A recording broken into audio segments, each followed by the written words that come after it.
नवीन चित्रपट येतोय हे कळल्यावर प्रेक्षक म्हणून जितका आनंद झाला तितकाच दिलासाही मिळाला. कारण आता नवीन कलाकृतीच्या आनंदात तू असणार, तुझ्या चेहऱ्यावर हसू दिसणार, डोळ्यात चमक दिसणार हे माहीत होतं.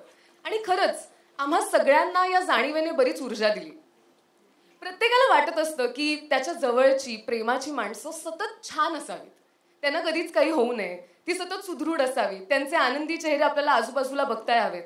आणि हो, आपण वारंवार बघता म्हणजे वरवर बघता नातेवाईक नसलो तरीही तुझ्यात आणि आम्हा प्रेक्षकांमध्ये मनोरंजनाची अशी एक तार तू छेडली आहेस की खूप आधीच तू आमच्या खूप जवळचा आणि प्रेमाचा झालायस. म्हणूनच बहुतेक ती बातमी आल्यावर आम्ही सगळेच घाबरलो होतो, काळजात धस्स झालेलो.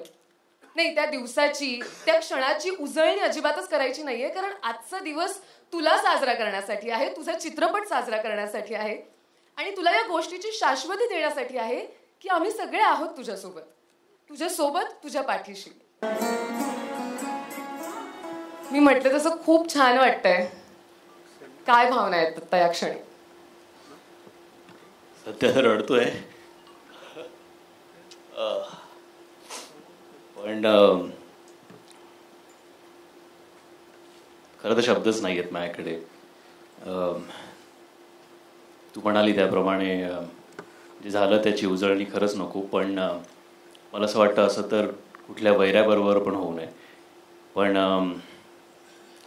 खूप लोकांचे प्रेम, खूप आशीर्वाद, प्रचंड जप, प्रार्थना आणि अजून काय काय लोकांनी जे सगळं माझ्यासाठी केलं, मला वाटतं म्हणजे या जन्मात तरी मी हे ऋण फेडू शकणार नाही.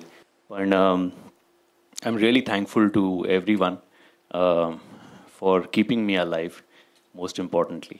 And I am very happy ज्यांनी कोणी हे लिहिलं आहे पत्र, त्या सगळ्यांच्या भावना त्याच्यामध्ये ज्या मांडल्या आहेत त्या खरंच अप्रतिम लिहिलं आहे. म्हणजे मी